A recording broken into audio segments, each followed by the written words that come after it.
Hello and welcome to another edition of Addition. I'm your host, Addy. I'm a product manager at Microsoft, a mathematician, a futurist, tech optimist, artist, and creator. And I'm here every day, usually Monday through Friday, bringing you the news, the hot topics in tech, some career advice, an update on the markets, and letting you know what I'm geeked out about. So before I get into today's episode, go ahead and hit the like button if you're watching on YouTube, subscribe if you're not already subscribed, hit the follow button if you're listening on Apple Podcasts, Google Podcasts, Spotify, etc. If you want to get this podcast directly into your email inbox, you can subscribe to the Substack. It's additionpod.substack.com. It's free and comes with all the show notes and the links that you can also see in the descriptions on the YouTube videos or on the descriptions in the podcast links. So also you can follow me on TikTok and Instagram at Addition with Addy and Twitter at AdditionPod. Okay, and let's get into the markets. So crypto, Bitcoin is hovering at 20,200. It is down 3.83% over the past 7 days. Ethereum is hovering at 1,074 and it is down 1.84%. The S&P 500 is down 0.4% over the past 5 days. And the NASDAQ is actually up 0.16% over the past 5 days. So we are heading into earnings seasons shortly. So every quarter, businesses that are public, meaning they're listed on a public stock exchange, they need to share their earnings statements that show, how much profit are they making, revenue, things like that, all their financial statements.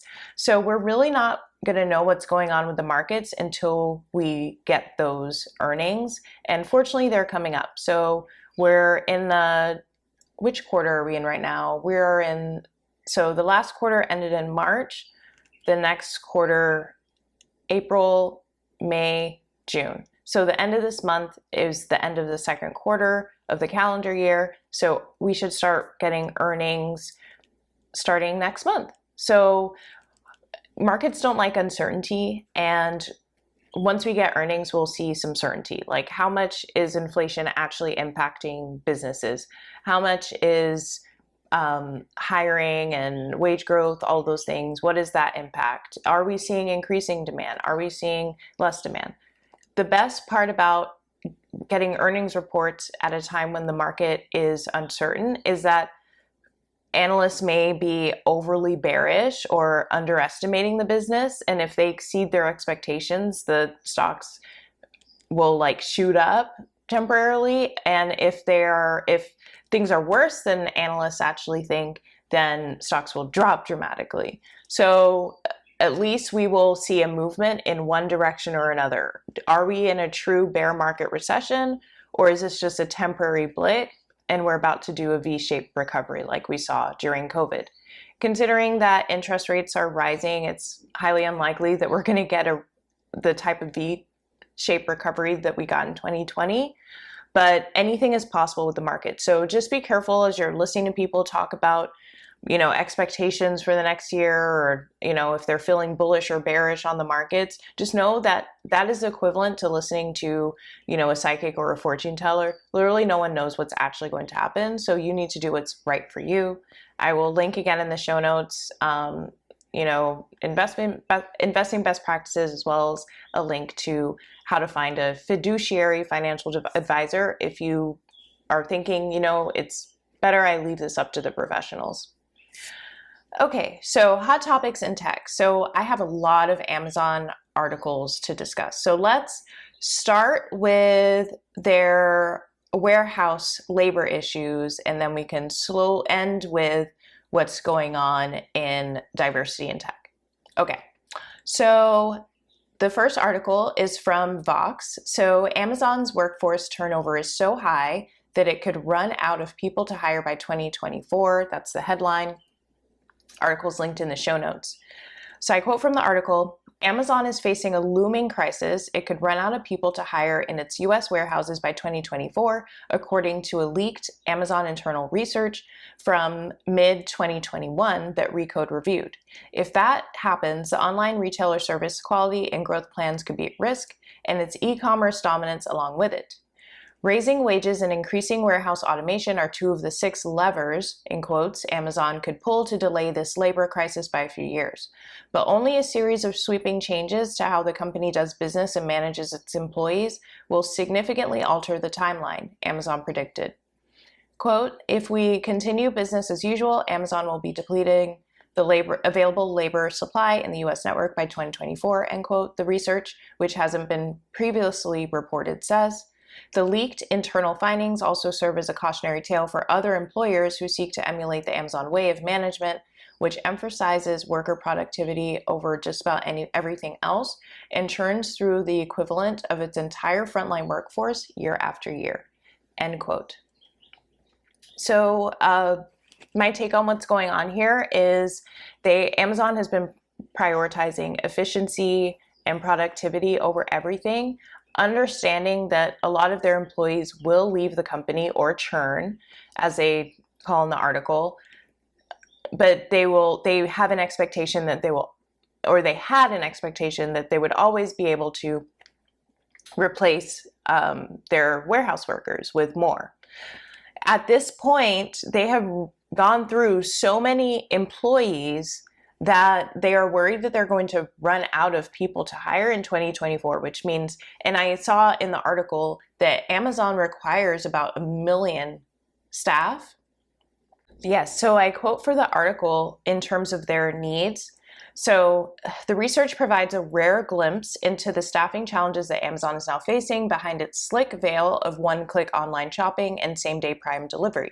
And it pointedly reveals how much of Amazon's business and its long-time position as a darling of Wall Street investors is dependent on its workforce of more than 1 million people who pick, pack, and ship its customers' orders nearly 24/7. So 1 million people is a lot to have to employ. So the reason why this article is relevant is because stocks are priced based on growth trajectories. So Amazon's growth is right now limited by the amount of warehouse workers who will stay employed at the company. So best case scenario, Amazon workers get a huge pay hike, and because the company realizes how valuable they are. Worst case scenario, Amazon fails. I can't even imagine saying that, but Amazon is working on one of its levers, which is automation. So next article, this is from The Verge. Amazon's first fully autonomous warehouse robot is called Proteus. And I have the link to the article in the show notes. I quote, Amazon has announced its first fully autonomous mobile robot meant to move large carts through its warehouses. The robot is called Proteus, and Amazon says it can safely navigate around human employees, unlike some of its past robots that it kept separated in a caged area. Amazon says Proteus robots have advanced safety perception and navigation technology, and a strangely silent video shows the robots shining a green light in front of themselves as they move around. When an employee steps into the beam, the robot stops moving, then resumes after the person moves away, end quote. So if you are running out of workers, it is a good idea to start thinking about how you can leverage technology to automate some of the work that the workers are doing. I will say that I used to work in automation. I guess what they call it now is robotic process automation. Automation still requires, our automation is very limited to specific narrow use cases. And there was a story a while back about Tesla, how they were all about automating their factories, and they actually had to roll back some of their automation because it was less efficient. It was more efficient to have humans do it. So this is long term. It's great that Amazon is investing in automation, but short term, this is not going to solve their potential labor shortage. So just something to keep in mind as you're either interviewing at Amazon, working at Amazon, etc. So let's get into some more somber Amazon news, or I guess good. It depends on how you look at it. So this is from CNBC. Amazon loses 2 Black execs, Alicia Boler-Davis and David Bozeman. And that's the headline. And I quote from the article, "The head of warehouses, Alicia Boler-Davis, and transportation, David Bozeman, are departing the company. The move comes after Amazon announced earlier this month that former CEO of Worldwide Consumer Dave Clark would soon resign. Alicia Boler-Davis was in the running for the operations lead position, which CEO Andy Jassy gave to John Felton. Alicia Boler-Davis, Senior Vice President of the Global Customer Fulfillment and a member of the company's leadership team, and David Bozeman, VP of Amazon Transportation Services, are departing the company, according to people familiar with the matter. Both were among the company's few top Black executives. Amazon has made progress on diversity in its executive ranks in recent years, but still only 5.5% of its senior leaders were Black as of the end of 2021, according to company data." End quote. So it's always sad to see, and I know there are probably non-Black people listening to this podcast, and they may not understand why this is significant. So I'm aware of 2 Black female senior leaders in the tech industry. One is Bozeman St. John, who just stepped down from her position as Chief Marketing Officer at Netflix. And I'm not sure where she's going next. And Alicia Boler-Davis, who is the Senior Vice President of Global Customer Fulfillment. So I had 2 women to look up to in terms of my career trajectory, just to say, like, this is possible for me. Now, one is gone with Bozeman, and now Alicia is leaving Amazon. I'm not sure what she's doing next. They said they had found opportunities outside of the company. And I also am aware that tech companies are, working really hard to diversify their leadership. And so this is kind of a step backwards for Amazon. So that's why I'm reporting on the story. And I'm moving on to the next story, which is also related to diversity in tech. This is from ZDNet. The headline is "Tech Jobs, Men Are Still Most Likely to Get Interviews," says report. So there's a report that came out yesterday from Hired. I haven't gone through all of the details of the report. I did see the overview. And I'm going to quote some of the stats from this article from ZDNet. So when trying to fill tech jobs last year, more than one in 3, 36.7% of companies sent interview requests only to male candidates, according to research by Hired. The tech industry has long struggled with the issues of diversity. More than 9 in 10 software developers worldwide are men. Hired said there had been a significant decrease in the percentage of positions that sent interview requests exclusively to male candidates during the past year. In 2020, that figure was 42.4%, although this year's data shows there's still significant work to do. This is progress, but means nearly 40% of all roles are not requesting interviews with female candidates at all. Let me say that again. This is progress, but means nearly 40% of roles are not requesting interviews with female candidates at all. In the US, Denver, Seattle, San Francisco Bay Area, and Boston, they had the narrowest wage gaps, where women were offered 95 cents for each $1 offered to men in 2021. The worst places for women were New York, which has 93 cents to a dollar, Toronto, which is 92 Canadian dollars to a dollar, 92 Canadian cents to a Canadian dollar, and London, 91 pence to a pound, women versus men, in pay. I continue quoting, a 2019 study by Glassdoor found the gender pay gap in the US is 21.4%, meaning women earn 0.79 cents for every $1 men earn on average, which is a small improvement from the pay gap in 2016. In 2021, the percentage of positions offering a lower salary on average to women had declined slightly, according to Hired stats. It was 61.8% in 2021, 63.2% in 2020, and 66.4% in 2019.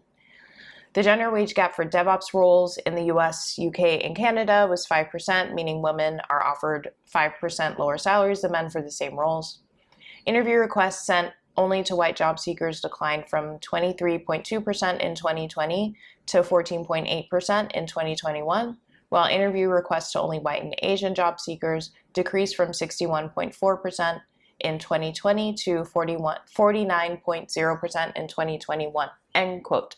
Okay, so that was a lot of numbers, but big picture, we're improving, but we still have a long way to go. And I'm just really grateful that we're tracking this information.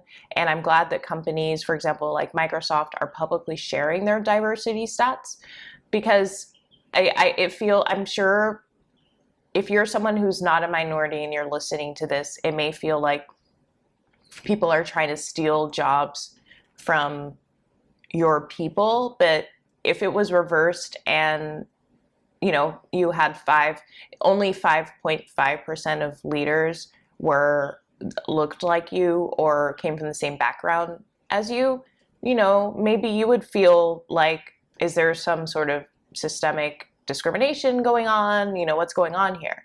So I'm glad that we're talking about this more. I'm glad that the stats are available, and I will provide a link in the show notes to the Hired report so you can look through the numbers yourself. Okay, moving on to the career segment. So I talked about mentors and sponsors, and more in the place of why we need mentors and sponsors, but I also want to encourage you to be a mentor and a sponsor. It may seem like we're so far behind, we're so far away from the top, and we're just a low-level employee. That is not true. I guarantee you that there's someone behind you that you can help bring along, and I really encourage you to do that. And it's not completely altruistic, because teaching others is actually the best way to learn. That's actually how you cement your knowledge, when you have to explain it to someone else. So I had a great little happy hour yesterday with someone. She's actually still in college, and I hope she's listening to the podcast because I was so impressed with her. She's still in college, her senior year.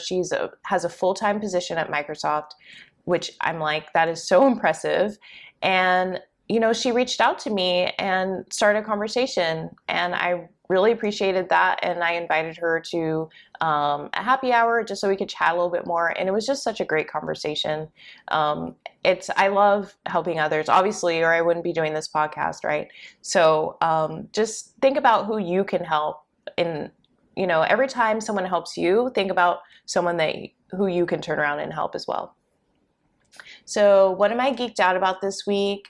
I am just, not to be boring, but I'm just geeked out about the blue skies in Atlanta right now. The weather has been gorgeous. It may be too hot for some, but it's hovering around 90 degrees, which is probably like my favorite temperature. And I am in full summer swing. I am sitting on patios. I'm sitting next to pools. I'm eating al fresco, and I hope you are enjoying the same. All right, I will see you tomorrow. Bye.